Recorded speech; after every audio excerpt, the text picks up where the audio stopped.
Assalamualaikum warahmatullahi wabarakatuh.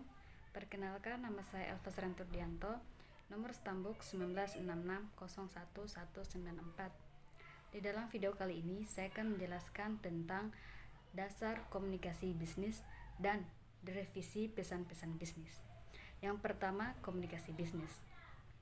Sebelum membahas lebih jauh tentang komunikasi bisnis, kita terlebih dahulu harus memahami pengertian apa sih itu komunikasi bisnis dan komunikasi bisnis. Yang pertama, komunikasi bisnis. Komunikasi bisnis itu adalah proses mengirimkan, menerima, dan memahami gagasan maupun perasaan dalam bentuk verbal dan non-verbal, disengaja maupun tidak disengaja. Yang kedua, selanjutnya bisnis. Bisnis adalah suatu kegiatan usaha individu yang terorganisir untuk menghasilkan dan menjual barang atau jasa guna untuk mendapatkan keuntungan dalam memenuhi kebutuhan masyarakat. Berdasarkan pengertian komunikasi dan bisnis, dapat saya simpulkan bahwa komunikasi bisnis dapat dipahami sebagai proses komunikasi dalam kegiatan berbisnis.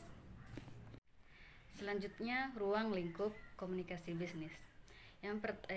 Ruang lingkup komunikasi bisnis itu dibedakan menjadi dua, yaitu yang pertama lingkungan internal, di mana dalam komunikasi dalam lingkungan internal, organisasi ditunjukkan untuk membangun hubungan yang harmonis antara pemilik, manajemen, dan karyawan sehingga terciptanya keseimbangan dalam suatu organisasi. Yang kedua, komunikasi bisnis dalam lingkungan eksternal, yaitu bertujuan untuk membangun keseimbangan dengan lingkungan terdekatnya. Selanjutnya, arti penting komunikasi bisnis. Di dalam arti penting komunikasi bisnis, ada alasan-alasan yang membuat komunikasi bisnis penting dilakukan. Antara lain, yang pertama, berubahnya sikap dan kepatuhan karyawan. Yang kedua, terus membesarkan kegiatan bisnis. Yang ketiga, semakin kompleksnya kegiatan bisnis. Yang keempat, terjadinya ledakan data informasi. Yang kelima, semakin ketatnya kompetisi. Yang keenam, tuntutan masyarakat atas peningkatan taraf hidup. Yang ketujuh, regulasi pemerintah. Selanjutnya, manfaat komunikasi bisnis. Secara garis besar, manfaat komunikasi bisnis terbagi menjadi dua, yaitu manfaat internal dan manfaat eksternal. Manfaat internal adalah untuk menunjang karir eksekutif perusahaan. Yang kedua, manfaat eksternal adalah mendukung keberhasilan usaha bisnis. Selanjutnya, tujuan dan fungsi komunikasi bisnis. Komunikasi bisnis memiliki 3 tujuan, yaitu yang pertama, memberikan informasi kepada klien, kolega, bawahan, dan penyedia. Yang kedua, memengaruhi orang lain.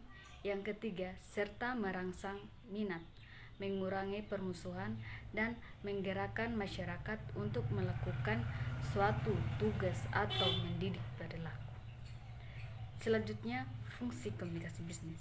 Fungsi komunikasi bisnis ini mempunyai menginformasikan, mengontrol, membujuk, serta mengordinasikan para pembisnis. Materi selanjutnya adalah revisi pesan-pesan bisnis. Untuk apa sebuah revisi?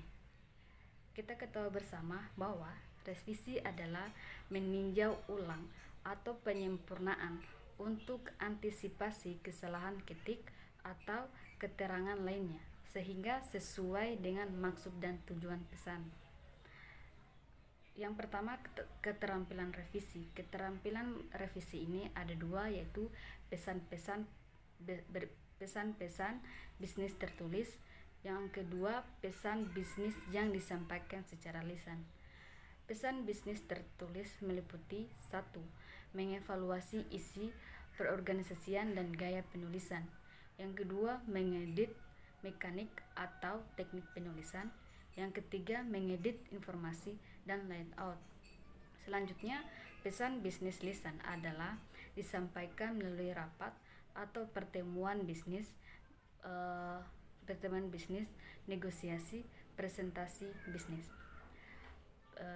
Dalam pesan lisan ini kita terbagi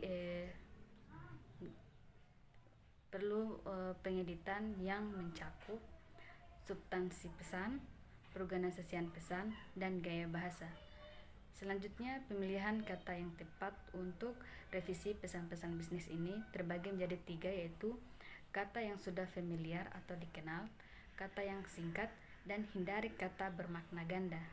Ya, selanjutnya membuat kalimat efektif. Membuat kalimat efektif ini ada 3 kalimat, yaitu kalimat sederhana, kalimat menjemur, dan kalimat kompleks. Mungkin itu saja yang saya ketahui tentang materi yang saya bawakan pada hari ini. Mohon lebih kurangnya mohon dimaafkan karena saya hanya manusia biasa yang tak luput dari kesalahan dan kehilafan.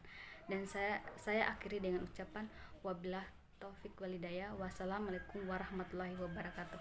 Terima kasih.